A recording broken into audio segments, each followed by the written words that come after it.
Jill Foote-Hutton with Studio Potter. Last week, I had a chance to Zoom with Russell Wrankle, who wrote an article for us in April. And Russell and I had a chat with Evelyn LaChapelle from the Last Prisoner Project and Candice Methe, who is one of the artists that's part of ShapeTheoryCollective, a collective that Russell Wrankle started this past year to help raise awareness around cannabis reform, the legal reform around cannabis. And Evelyn shares some specific ways with how you can take action as an individual to support the Last Prisoner Project. At the end, we have a really fun ceramic outtake. Evelyn shares some ceramics that she made while she was incarcerated, and she shares her story, of course, in the author chat about how that happened and how she came to be affiliated with the Last Prisoner Project. We had a great conversation. I hope you learned something. If you're not a member of Studio Potter, I hope that this conversation encourages you to go to studiopotter.org and find out how you can become a member today. If you have been a member, thank you so much for your support. You've spent 25 years with those people, and then you just had to leave them behind, and that's all that you've had. So it's like when they take you and put you in prison, they're ripping you from your family, and then you've had to create another one. And so even in the bittersweetness of leaving prison, you are ripped away from that family, return to a home that is nothing like the home that you left. The family, Michael Thompson lost his son, both his parents while he was away. So it's like, and then Michigan 25 years later looks completely different. So yeah, it was definitely heartwarming to see. First off, thank you all for coming today and joining us in conversation so we can dig a little bit deeper into the article that Russell Wrankle wrote about Shape Theory Collective, which was put together to support an organization called the Last Prisoner Project. Hi, Evelyn. Will you share your story with us, how you came to be a part of the Last Prisoner Project, and give us a little background information about what the Last Prisoner Project does? Absolutely. And thank you for having me. I am Evelyn LaChapelle, and I am the program associate for Last Prisoner Project. Before I became the associate of Last Prisoner Project, I was incarcerated for depositing cannabis profits into my bank account, and I received an 87-month sentence from a federal judge. 87 months equaling 7 years and 3 months in prison for the heinous act of depositing cannabis profits into my bank account. What many companies do so freely now for an industry that was just deemed globally essential during a global pandemic. This happened in 2013. And I say that to say that in 2013 in California, cannabis had already been to some extent legalized. And so I was convicted in 2013. I was released February the 1st of 2019 after serving 5 years and 3 months in custody. I came home without any intention on sharing this story. Really, the feds had done a really good job at convincing me that I had done a terrible crime and committed and deserved to be in prison, and really just needed to come home, put my head down, and figure out how to pick up life where it left off. And so that's what I did. I was a mother at the time of incarceration, so I had to leave behind my 4-year-old daughter, who was 9 when I came home. And I think what is different for women, and not to exclude men or fathers, but for women, when you come home, there's no like grace period. It's like, boom, you're mom again. You go from not being a mom for 5 years to now you are a full-time mom with full-time responsibilities. And so immediately go find employment at the Omni Hotel, doing exactly what I was doing pre-incarceration. And after being on the job for a month, a coworker Googles my name not a very common name, Evelyn LaChapelle, and discovers that I have been convicted, takes it to Human Resources. Human Resources asks me to pack up my belongings like right now and leave the building. And so that's when I realized that this reentry was not going to be easy job whatsoever. Society was not going to let me put this behind me. And B, that I needed to advocate because I myself, with my appearance, my resume, and my college education, receiving this treatment, in the employment workforce, could not compare to my counterparts, my peers, my men who are coming out of prison, who may not have this resume, this education, or this appearance. And so that's when I teamed up and I was introduced to Last Prisoner Project through Coryn Cooper, and really just became the voice behind their mission, the voice and the face behind their mission. Thank you, Evelyn, for sharing all of that with us. I think that Russell had some questions that he wanted to ask you about. So Russell, do you want to take that away? Yeah. Can you talk about Coryn Cooper? Because I've been following him as well. And I followed that that video of him coming home and just collapsing on the ground when he ran in or connected with his two daughters again. Can you talk about him and also talk about the barriers? So the Last Prisoner Project views the cannabis prisoners as pioneers, and so what they did is they paved the way for all of these people today making intergenerational wealth, while the 40,000 plus cannabis prisoners are still languishing in jail, or they're out of jail, but they can't access the cannabis industry. Can you talk about why that is? I will start with introducing that Coryn Cooper was my co-defendant. There was 3 of us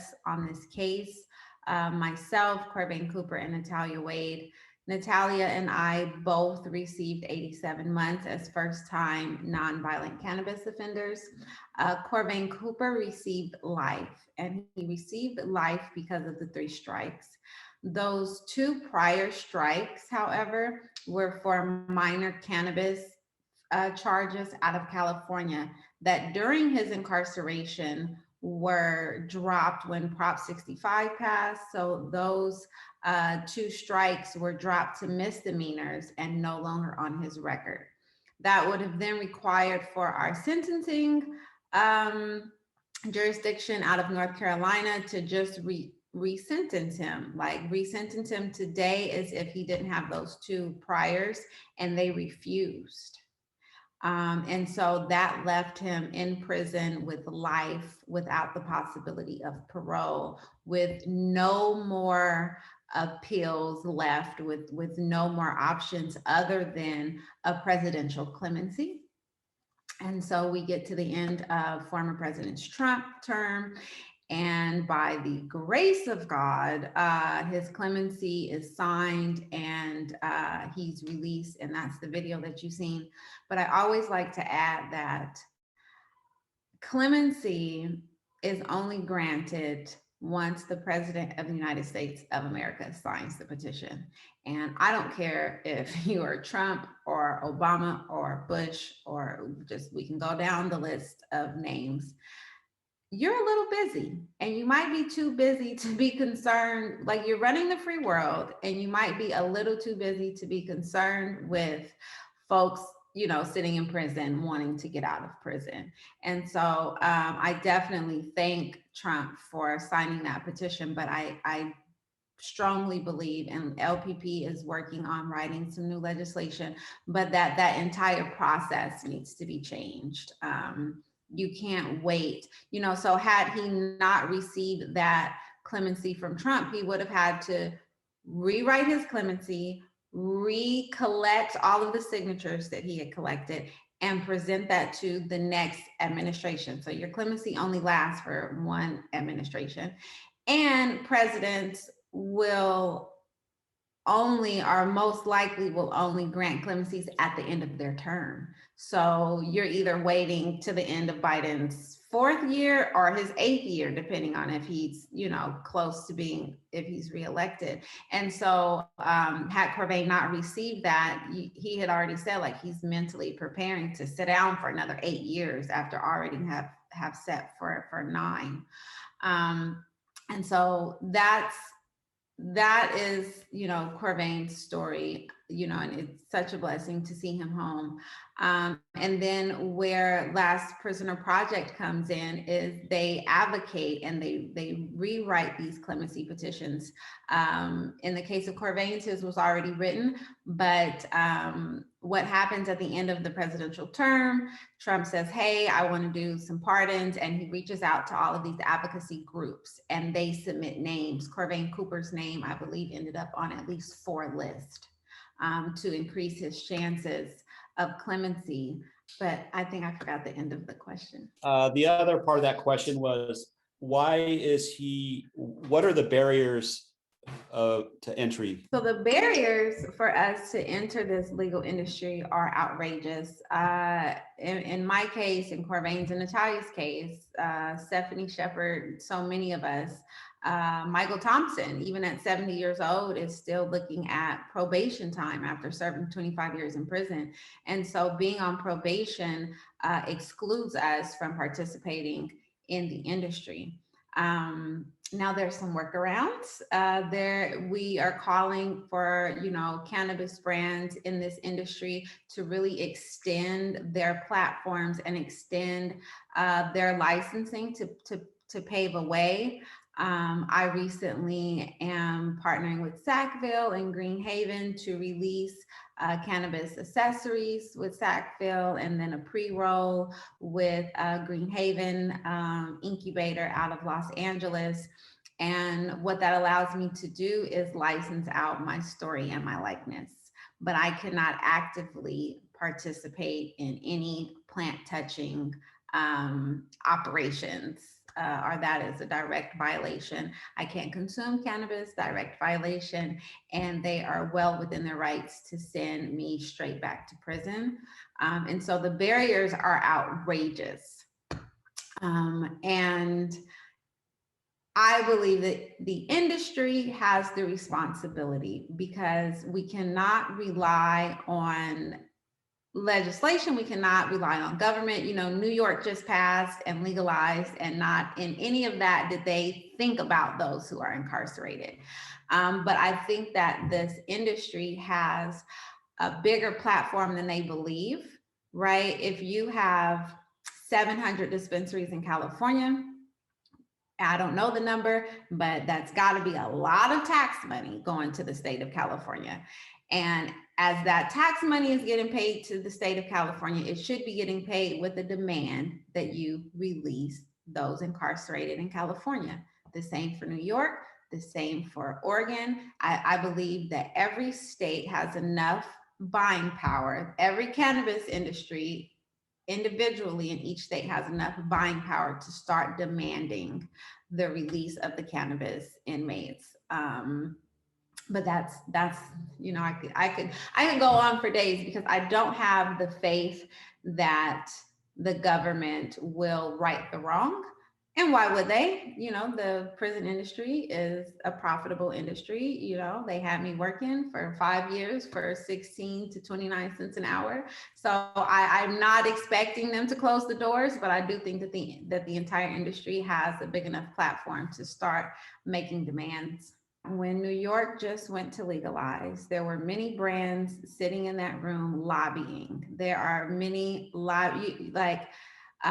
there are the MedMens and the Eases of this country that are lobbying for legalization. And I think that the industry is big enough now to know that you are offering something to this state. The state is not offering something to you. So in offering all of this tax revenue to New York, to California, to Oregon, I am asking in return that you release these inmates? Did you amplify this message that this becomes part of the conversation every time a new state legalizes?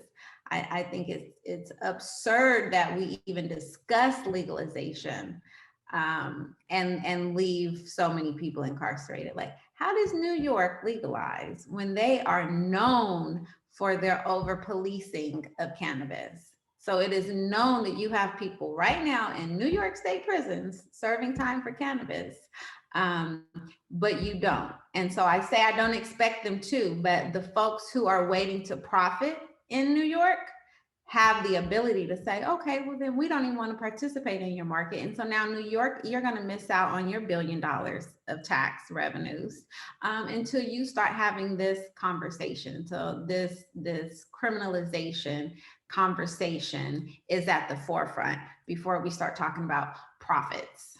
So Steve D'Angelo has said over and over again that consumers of cannabis need to ask the dispensaries. I mean, that's what we can do just on an individual basis, is start asking those questions when we go into a dispensary. There could be more equity in the marketplace. Can you talk about that?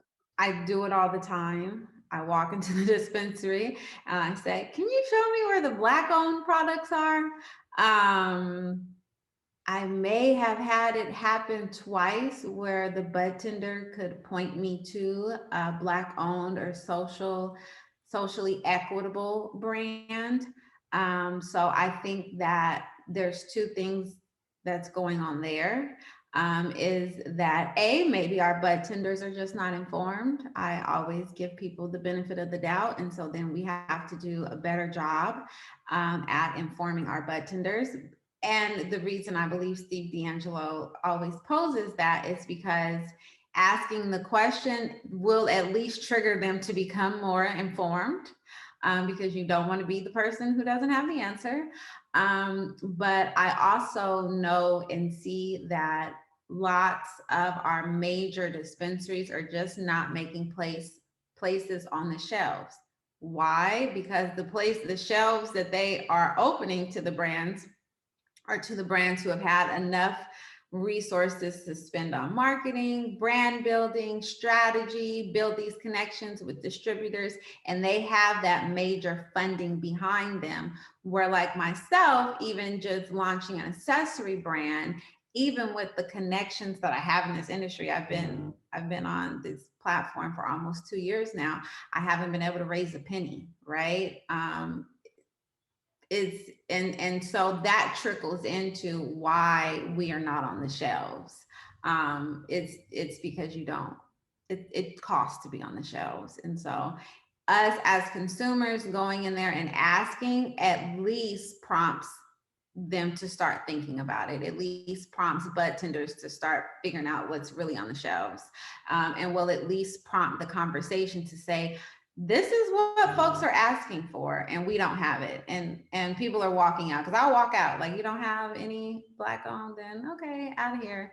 And that is definitely a way that individually we can all participate in amplifying the voices of those pioneers. I do want to get into it, Russell, with you,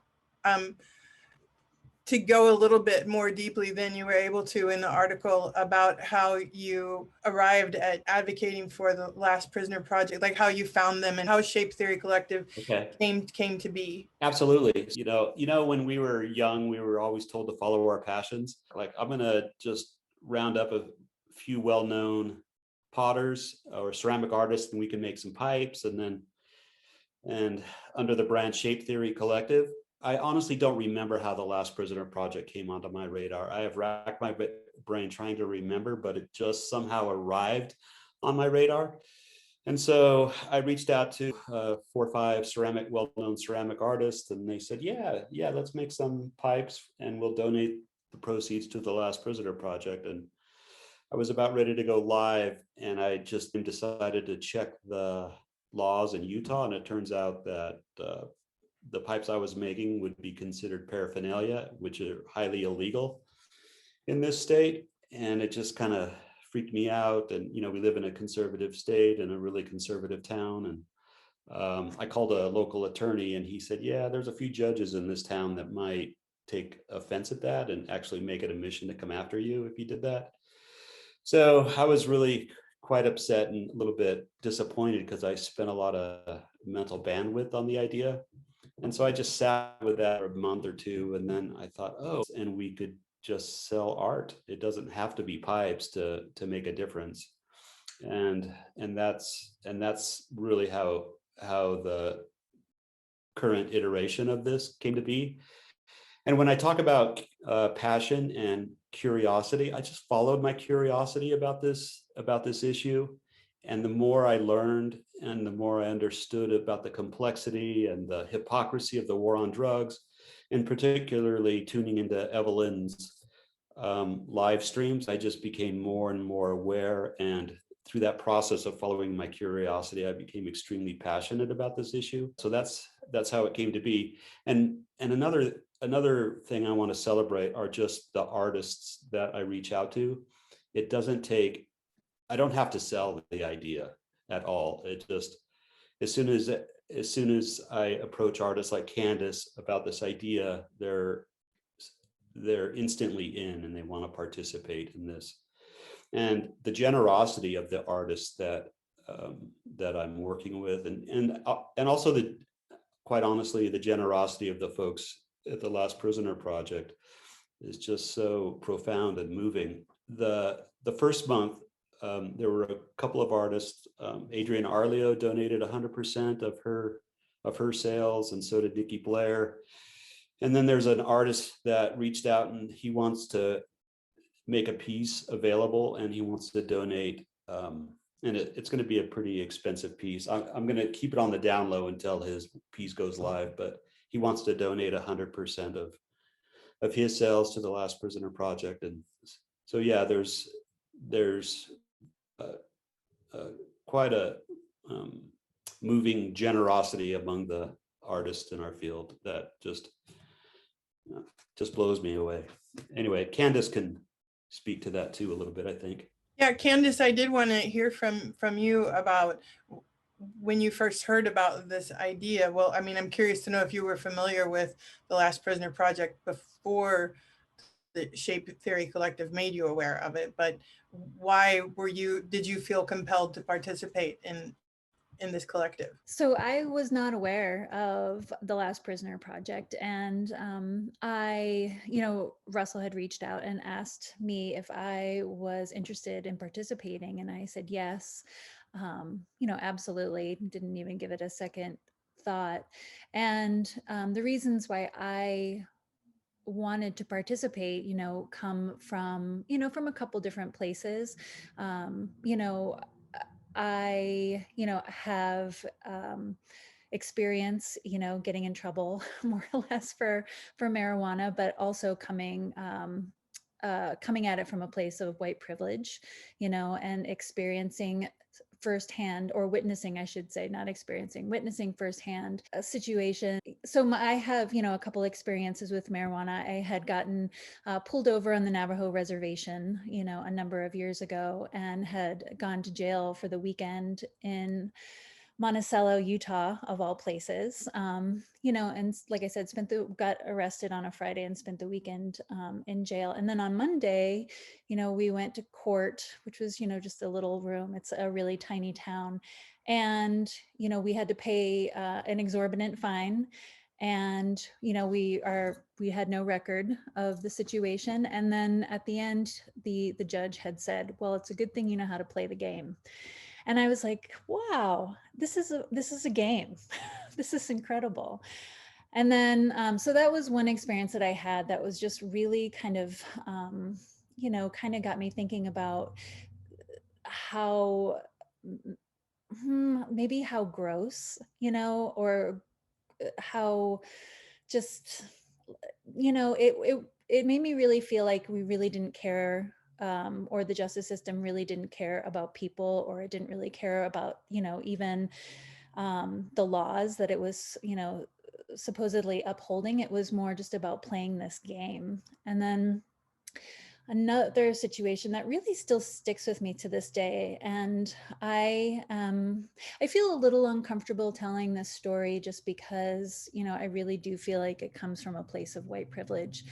But it also was such an eye-opening experience to me. I was riding the Greyhound bus, and I was coming back from California, from Santa Cruz, California, and I had a pound of marijuana with me.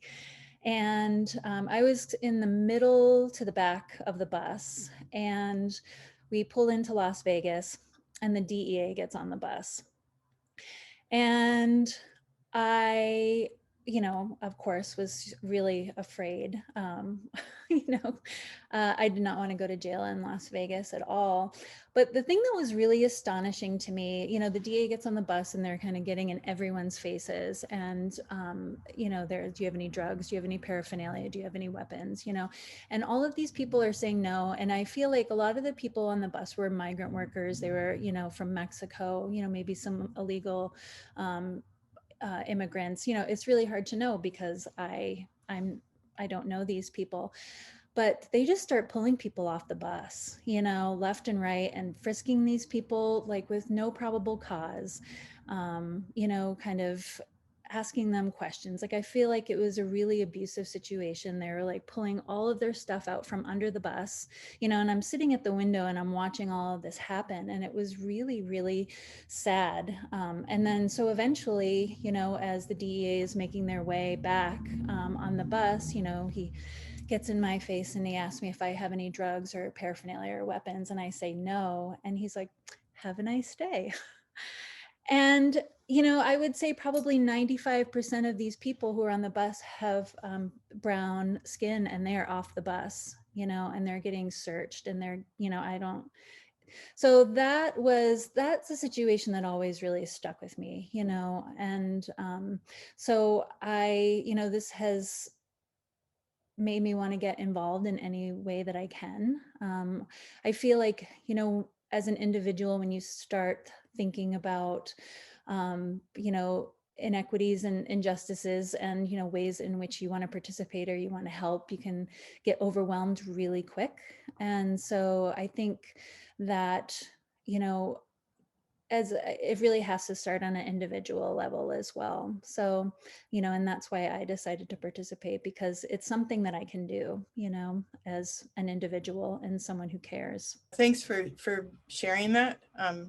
I'm sure that is easily something you aren't going to forget. Out of all the lessons from the past, 14 months, 15 months, I think there are these moments where we can all look back on. It's like, would I have said more? Should I say more? Will I say more in the future? I think about like little moments in the past when I said something, but I didn't say enough, or I didn't like make it be an issue because I don't want, you know, we're all dealing with be a good girl, right? That's a real thing too. But now it's like, okay, it's very clear to me now where I'm not going to be a good girl anymore. Well, I mean, this happened, you know, this was easily 20 years ago. So, I mean, this is something that happens every single day. So, I mean, I'm here because I'm also learning about, you know, incarceration in the justice system, and trying to, I don't know, like I said, just show up in any way that I can. And Evelyn, this makes me want to ask you, sorry, Russell,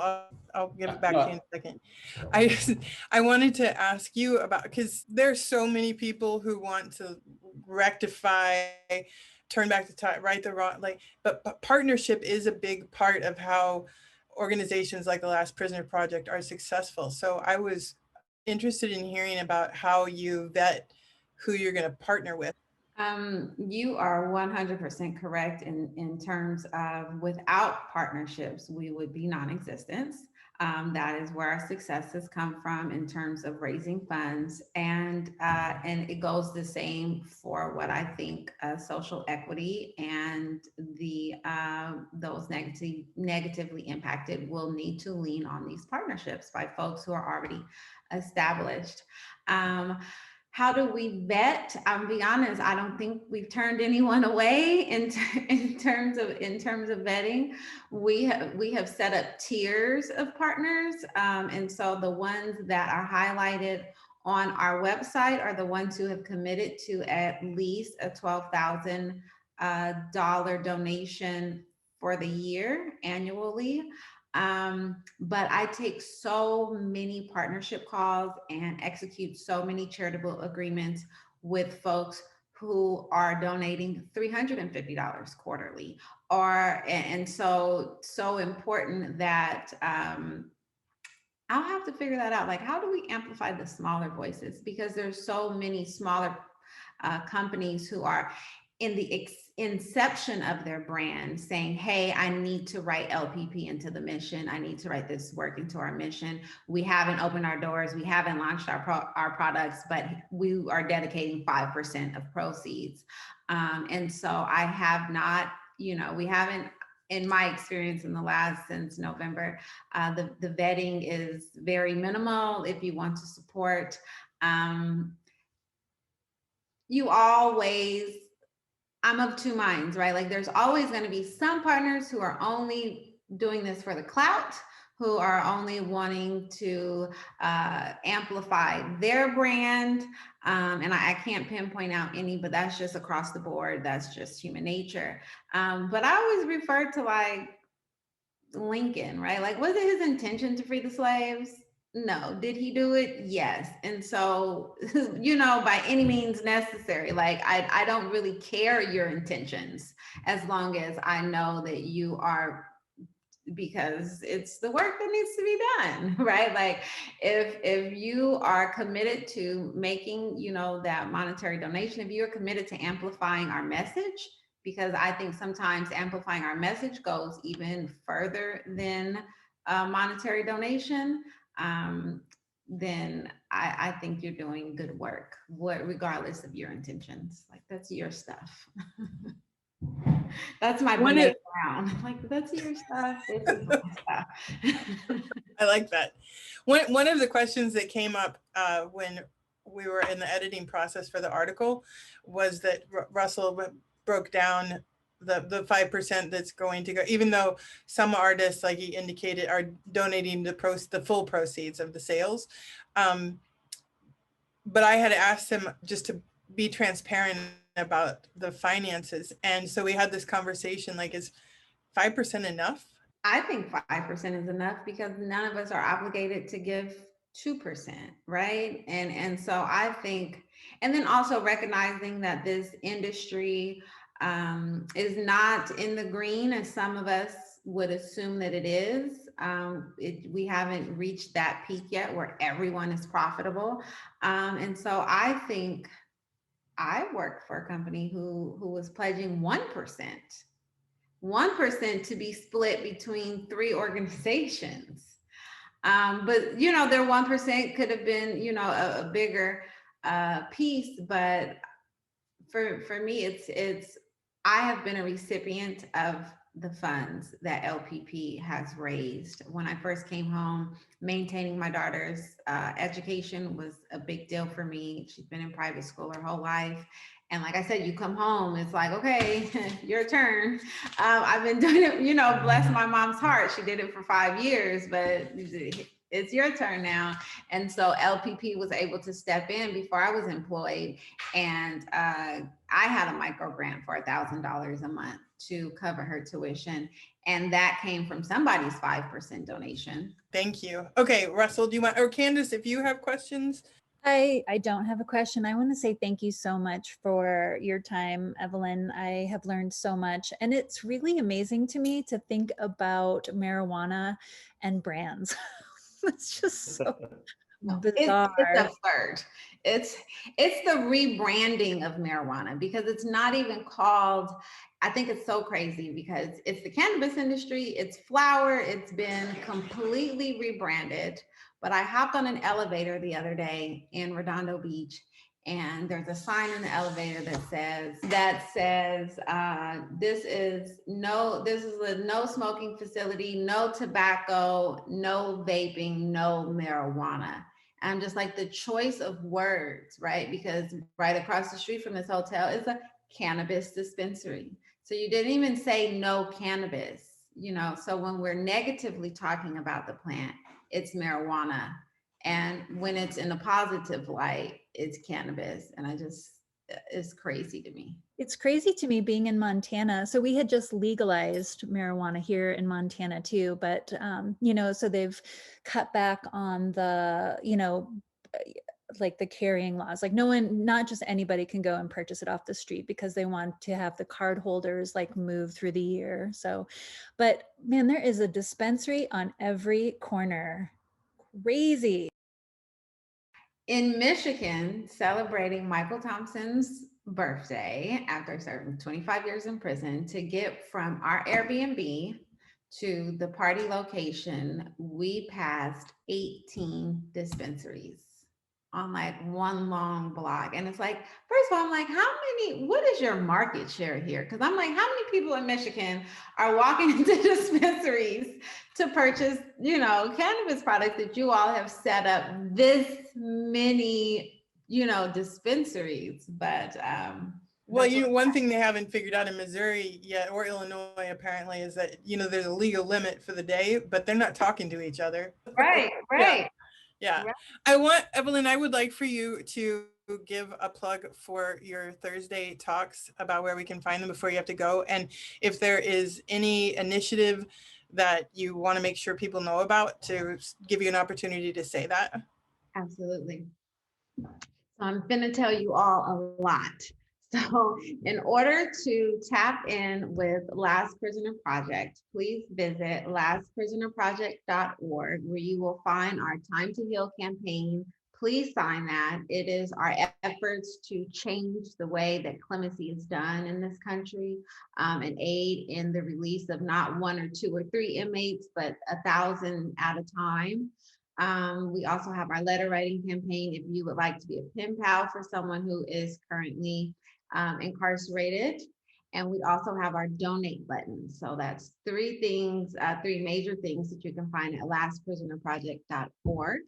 To learn more about me and my story and my journey into prison, out of prison, and now into the cannabis industry, you can visit 87months.com. 87 is numerical. And sign up to learn about the cannabis essentials that are coming to you soon, and the pre-roll, the 87 pre-roll. 87 represents the 87 months that I spent in prison for this plant. And then every Thursday, I always see Russell there. I go live from the Heart of Cannabis on Instagram on the Vertosa Inc. platform. Vertosa, VERTOSA-INC. They are a infusion technology company. So they're infusing all of your favorite cannabis beverages, which is where I think the industry should be going.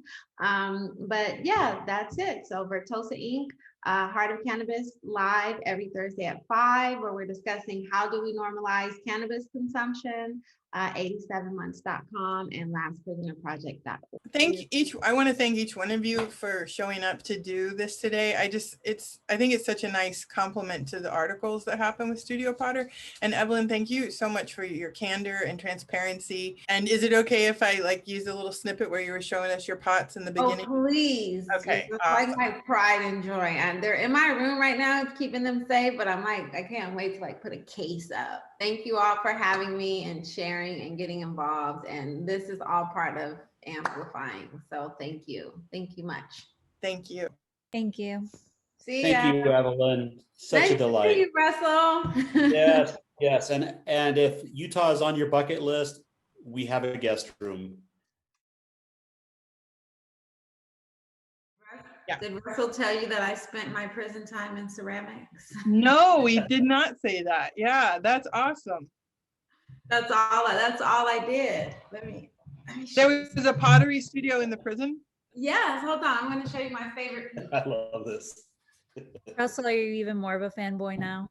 Oh, no, I knew that. So I reached out to Evelyn when I just tuned into when she was interviewing, I forgot his name. He had just gotten out and he said something like he hit the law books, and she said, I hit the ceramics class. And I'm immediately on hey, ceramics, I know ceramics. And so that's kind of how, and I think she thought I was some kind of weirdo from Utah. Well, those you things are a weirdo. True. Yeah. Okay, I'm gonna show you my favorite. Oh, wow. What? Oh, that's too fun.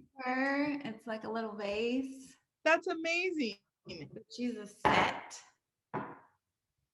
That is such a fun idea. I stole the pictures from like a herbal essence magazine, and then I had to like bring the skirt to life. This is how I got through prison.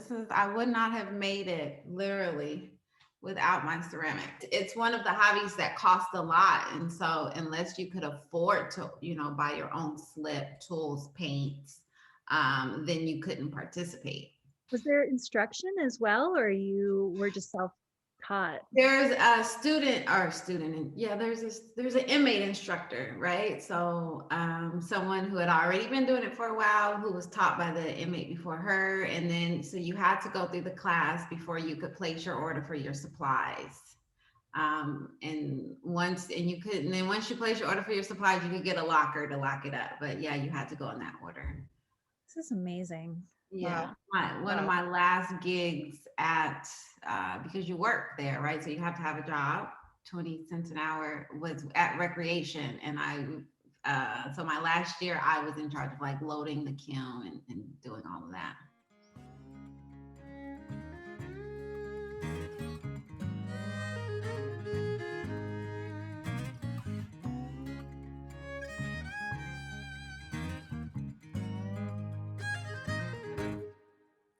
I've been waiting for the day.